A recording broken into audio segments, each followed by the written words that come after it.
আল্লাহ নবী সাল্লাল্লাহু আলাইহি ওয়াসাল্লামের গোটা জীবনীটাই আমাদের জন্য একটা আদর্শের। তার পুরো জিন্দেগিটা আমাদের জন্য একটা মডেল, একটা আদর্শ। আল্লাহ পাক রব্বুল আলামিন বলেন, লাকাদ কানা লাকুম ফি রাসূলিল্লাহি উসওয়াতুন হাসানাহ লিমান কানা ইয়ারজুল্লাহা ওয়াল ইয়াউমাল আখির। আল্লাহ পাক রব্বুল আলামিন বলেন, তোমাদের জন্য রাসূলের জীবনীতে উত্তম আদর্শ রয়েছে। আল্লাহ নবীর জীবনীতে আমাদের জন্য উত্তম আদর্শ রয়েছে। কেন রয়েছে? কারণ আল্লাহ পাক রব্বুল আলামিন আপনার আমার নবী জনাবে মুহাম্মদুর রাসূলুল্লাহ সাল্লাল্লাহু আলাইহি ওয়াসাল্লামকে আল্লাহ পাক রব্বুল আলামিন আদর্শ দিয়েছেন, সুন্দর চরিত্র দান করেছেন। সবাই বলেন ঠিক কি ঠিক না? আল্লাহ পাক রব্বুল আলামিন বলেন, ওয়া ইন্নাকা লাআলা খুলুকিন আযীম।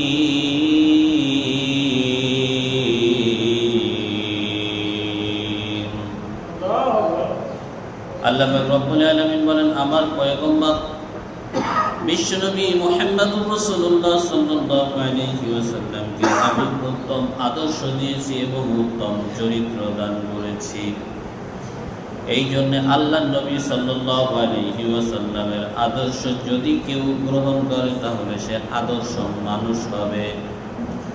আল্লাহ নবী সাল্লাল্লাহু আলাইহি ওয়াসাল্লামের যদি উত্তম চরিত্র কেউ গ্রহণ করে তাহলে সে চরিত্রবান মানুষ হবে। জোরে বলেন কথা ঠিক কি ঠিক না? আল্লাহ নবী সাল্লাল্লাহু আলাইহি ওয়াসাল্লামের সুন্নাতের পথ যদি কোনো ব্যক্তি অনুসরণ করে তাহলে আল্লাহ পাক রব্বুল আলামিন তাকে হিদায়াতের রাস্তা দিবেন, সে সফলতার চাবিকাঠি পেয়ে যাবে। জোরে বলেন কথা ঠিক কি ঠিক না? এবং আল্লাহ পাক রব্বুল আলামিনের ভালোবাসা অর্জিত হবে। আল্লাহর নবীর আদর্শ যদি মেনে চলি, আল্লাহর পয়গম্বরের সুন্দর চরিত্র যদি আমরা অনুসরণ করি তাহলে আমরা আদর্শবান মানুষ হব, চরিত্রবান মানুষ হব। তার সুন্নাতকে অনুসরণ করলে আমরা হেদায়েতের রাস্তা খুঁজে পাবো, আল্লাহ পাকের সান্নিধ্য, আল্লাহ পাকের ভালোবাসা অর্জন করতে পারবো। সবাই বলেন সুবহানাল্লাহ। এটা আমার কথা না, আল্লাহ পাক বলছেন।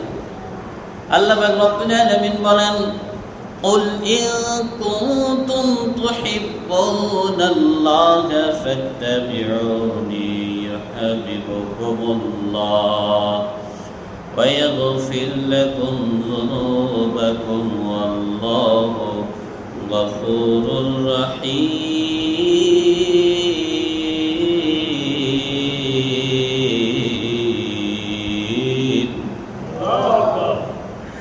আল্লাহ পাক রব্বুল আলামিন বলেন, কুল হে নবী আপনি বলে দিন, ইন কুনতুম যদি তোমরা তুহিব্বুনাল্লাহ আল্লাহকে ভালোবাসতে চাও, ফাত্তাবিউনি তাহলে আমাকে অনুসরণ করো, আমি নবীকে অনুসরণ করো। তাহলে আল্লাহ পাক রব্বুল আলামিন ইউহিব্বুকুমুল্লাহ তোমাদেরকে ভালোবাসবেন, তোমাদেরকে হেদায়েতের রাস্তা দেখাবেন। সবাই বলেন আল্লাহু আকবার। তো হেদায়েতের রাস্তার উপরে থাকা এবং পাওয়া, যে পাবে এবং যে চলতে পারবে তার মতো ভাগ্যবান ব্যক্তি আছে? একটু জোরে বলেন। এই পৃথিবীর মধ্যে যত প্রকার দামি সম্পদ আছে, এই আসমানের নিচে জমিনের উপরে যত প্রকারের দামি সম্পদ আছে, সবচাইতে দামি জিনিস হলো হেদায়েত। কি বলেন ঠিক না? যদি হেদায়েত কেউ না পায়, হেদায়েতের রাস্তা যদি কেউ খুঁজে না পায়, তাহলে আল্লাহ পাকের সান্নিধ্য অর্জন করা কখনোই সম্ভব হবে না। এই জন্য আল্লাহ পাক রব্বুল আলামিন বলেন, কুল হে নবী আপনি বলে দিন, ইন কুনতুম তুহিব্বুনাল্লাহ ফাত্তাবিউনি ইউহিব্বুকুমুল্লাহ। আল্লাহ তোমরা যদি আল্লাহ পাকের সান্নিধ্য অর্জন করতে চাও, ভালোবাসা অর্জন করতে চাও, ফাত্তাবিউনি, তাহলে আমি নবীকে তোমরা অনুসরণ করো। ইউহিব্বুকুমুল্লাহ, তাহলে আল্লাহ পাক রব্বুল আলামিন তোমাদেরকে ভালোবেসে হিদায়াতের রাস্তা দেখাইয়া দিবেন। জোরে জোরে বলুন সুবহানাল্লাহ। শুধু আল্লাহর ভালোবাসা অর্জিত হবে তা নয়, আল্লাহ পাক রব্বুল আলামিন বলেন ফাত্তাবিউনি ইউহিব্বুকুমুল্লাহ ওয়া ইয়াগফির লাকুম যুনুবাকুম ওয়াল্লাহু গফুরুর রহিম।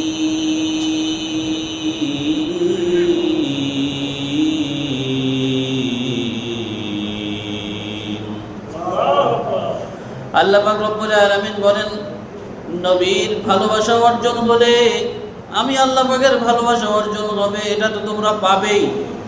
সাথে সাথে আরেকটা জিনিস এক্সট্রা তোমরা পাবে, সেটা হলো আমি তোমাদের জীবনের যত গুনাহ আছে আমি আল্লাহ পাক রব্বুল আলামিন সমস্ত গুনাহগুলি মাফ করে দেব। সবাই বলেন সুবহানাল্লাহ। এই জন্য আল্লাহর নবীর ভালোবাসা আমাদের অর্জন করতে হবে। আমরা যদি আল্লাহ পাকের ভালোবাসা অর্জন করতে চাই তাহলে কার ভালোবাসা অর্জন করতে হবে? রাসূলের ভালোবাসা অর্জন করতে হবে। আর রাসূলের ভালোবাসা অর্জন হবে রাসূলের সুন্নাতগুলি মেনে চললে। কি মেনে চললে? রাসূলের সুন্নাতগুলি মেনে চললে। মুসলমান ভাইরা আমার, আল্লাহর পয়গম্বর বিশ্বনবী মুহাম্মদুর রাসূলুল্লাহ সাল্লাল্লাহু আলাইহি ওয়াসাল্লামের ভালোবাসা অর্জিত হবে দুই ভাবে। জোরে বলেন কয় ভাবে? এক নম্বর হলো আল্লাহ নবী সাল্লাল্লাহু আলাইহি ওয়াসাল্লামের সমস্ত সুন্নাতগুলি মেনে চলতে হবে।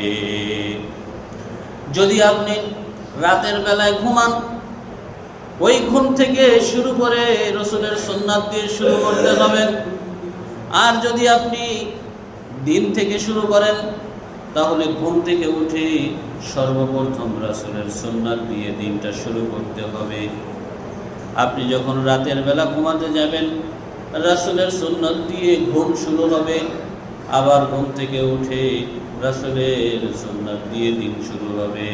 তাহলে এইভাবে যদি জিন্দেগি করা যায়, এইভাবে যদি আপনি সুন্নাত পালন করতে পারেন তাহলে আল্লাহ পাকের নবীর ভালোবাসা অর্জিত হবে।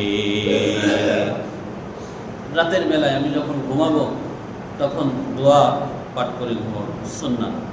আমি যখন ঘুমাবো ডান কাঁধে ডান পাশে ফিরে আমি শুব, আমি ঘুমাবো। এটা রাসূল সাল্লাল্লাহু আলাইহি ওয়াসাল্লামের আরেকটা সুন্নাত।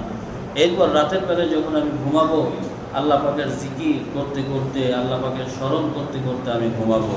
আমি যতক্ষণ ঘুমিয়ে থাকি ফেরেশতারা আমার সব লেখা বন্ধ করবেন না। আমি যতক্ষণ ঘুমানো থাকবো ততক্ষণ পর্যন্ত আমি জিকির না করলেও জিকিরে সব আমলনামা লিখতে থাকি।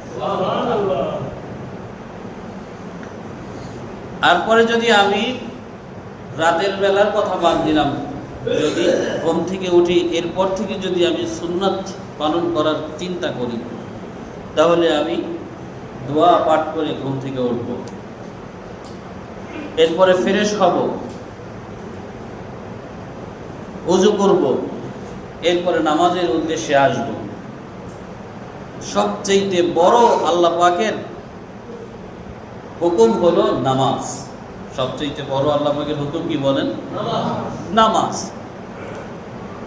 সুন্নাত পালন করলেন অথচ নামাজ না পড়ে যদি আবার ঘুমিয়ে পড়ি বা অন্য কোনো কাজে যাই তাহলে ওই সুন্নাত পালন করে কোনো লাভ আছে? জোরে বলেন, কোনো লাভ হবে? লাভ হবে না। এই জন্য আপনার দিনটা শুরু হবে সুন্নাত দিয়ে, ঠিক আছে, কিন্তু আল্লাহর ফরজ হুকুম বাদ দিয়ে না।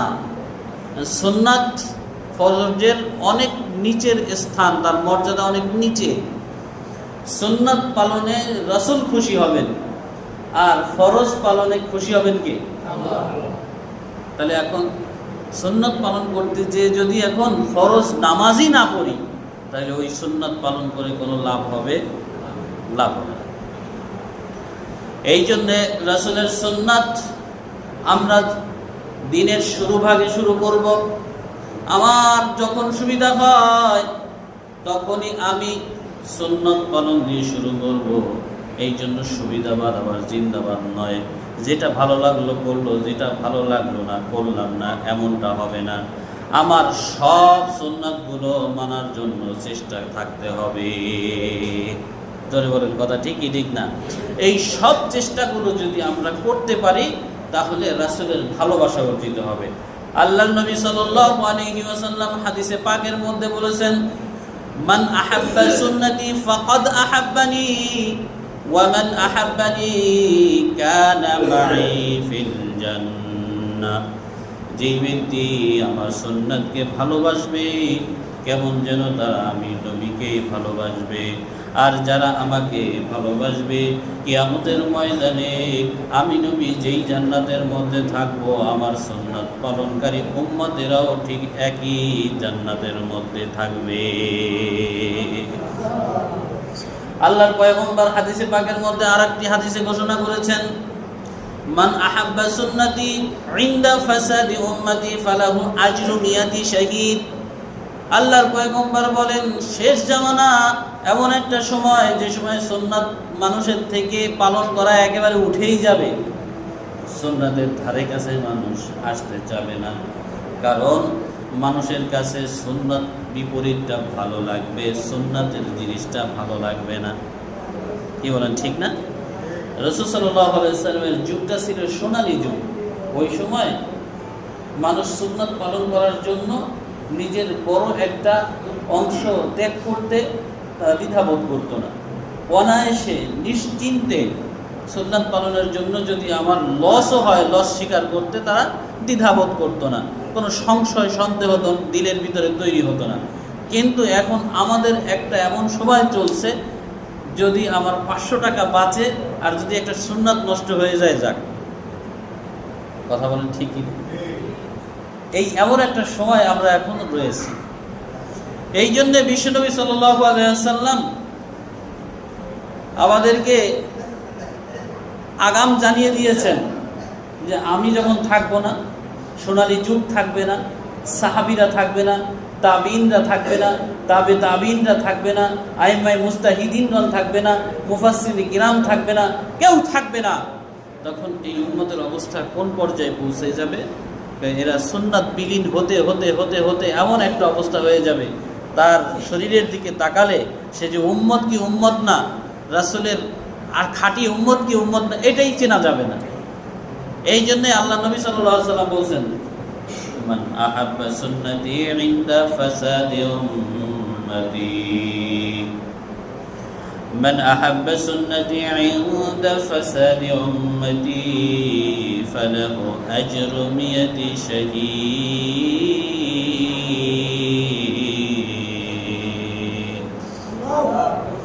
আল্লাহর পয়গম্বর বলেন, শেষ জামানায় যদি কোনো ব্যক্তি আমার একটা সুন্নতের উপর আমল করবে,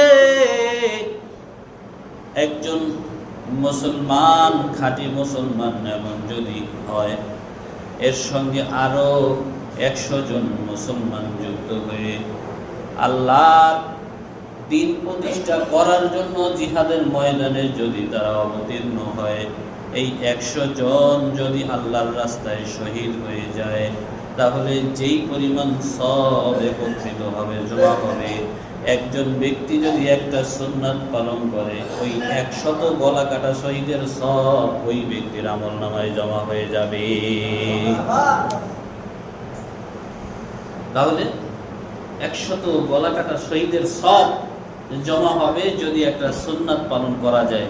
তাহলে আমরা সুন্নাত পালন করতে রাজি আছি ইনশাআল্লাহ।